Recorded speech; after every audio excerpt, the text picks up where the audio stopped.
មកឆ្លើយតបសំណួរនៅក្នុង comment ដែល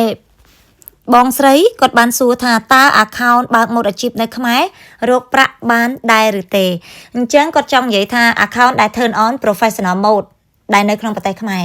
អូខេស្នប់ចិត្តទាំងអស់គ្នាស្ដាប់ admin និយាយសិនតាក់ទងទៅជាមួយនឹង account គឺយើងគួរតែបើកម៉ូដអាជីពស្រាប់ហើយណាមិនថា account នឹងកាន់ page មានគោលបំណងរលុយឬក៏មិនរលុយទេក៏ប៉ុន្តែបើយើងនៅខ្មែរ account ដែល turn on professional mode គឺមិនងាយ invite ដូចជា page ទេ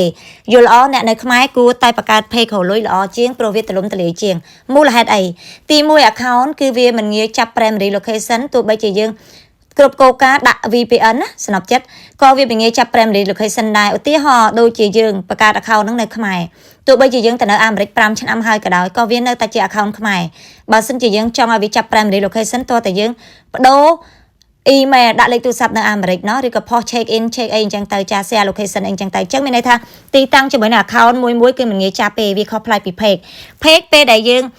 ដាក់ admin នៅក្រៅប្រទេសចូលទៅគឺវាដូរទីតាំងចាប់ primary location ទៅតាមadmin របស់យើង admin នៅប្រទេសណាគឺវាចាប់ទៅហ្នឹងហើយអញ្ចឹងទី1 account គឺពិបាកចាប់ primary location ក្នុងការប្រើ VPN បើសិនជាគ្រប់គោលការណ៍ក៏វាមិនងាយណាទី2 account គឺវាមិនងាយ invite ទេស្នប់ចិត្តមិនងាយ invite ដូច page ទេក្នុងករណីតើយើងនៅក្រៅប្រទេសណានៅក្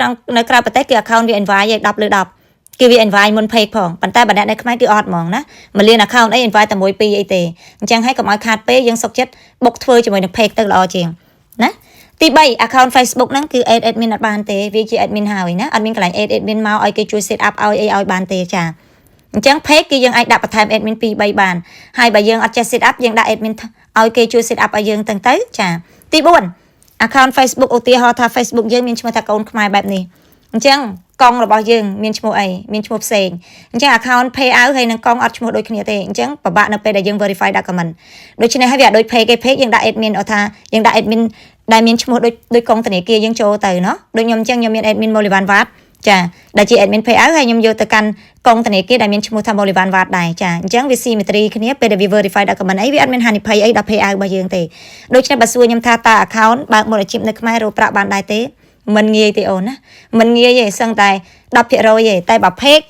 សឹងតែ 90% ដែលទទួលបានឱកាសរលុយហើយបើយើងចេះតិចនិចមានរៀនមានគ្រប់មានគ្រូមានក្រម page គេងាយ invite ជាងធ្វើវីដេអូធ្វើ content ត្រូវបាន invite ដូចសិស្សខ្ញុំអញ្ចឹង 1k ជាងក៏បាន invite ដែរទាំងតែគាត់នៅខ្មែរណា page ខ្មែរ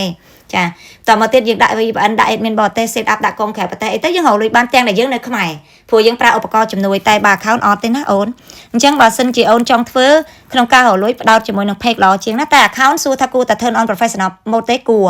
account គួរតែ turn on professional mode តដែរទេដើម្បីទទួលបានទិន្នន័យដើម្បីទទួលបាន friend unlimited friend គេដូចទៅជា follower ត្រូវទេទទួលបានទូរលេខច្រើនធម្មតា friend add បានតែ 5000 នាក់ឯងតែ follower គឺបានរាប់ម៉ឺនរាប់សែនអ្នកដូច page ចឹងប៉ុន្តែវាមិនអាចមកជំនួស page បានទេមួយវិញទៀត account ដែល turn on professional mode វាស្តង់ដារជាងណាហើយបើយកវាទៅកាន់ page អីយើងឃើញជា admin pay out អីស្រួលឆែកមើល pay out ស្រួលអីបានបញ្ចប់តែបើអត់ turn on professional mode គឺទិន្នន័យបែប private អត់ដូច turn on professional mode ទៅវា public ហើយបើអ្នកនៅក្រៅប្រទេស Facebook ហើយនិង page គឺរលួយបានទាំងពីរហើយរាល់ Facebook គួរតែ turn on professional mode ហើយគួរតែបង្កើត page ដែរចឹងខ្ញុំបញ្ជាក់អ្នកនៅខ្មែរគួរតែបង្កើត page រលួយល្អជាង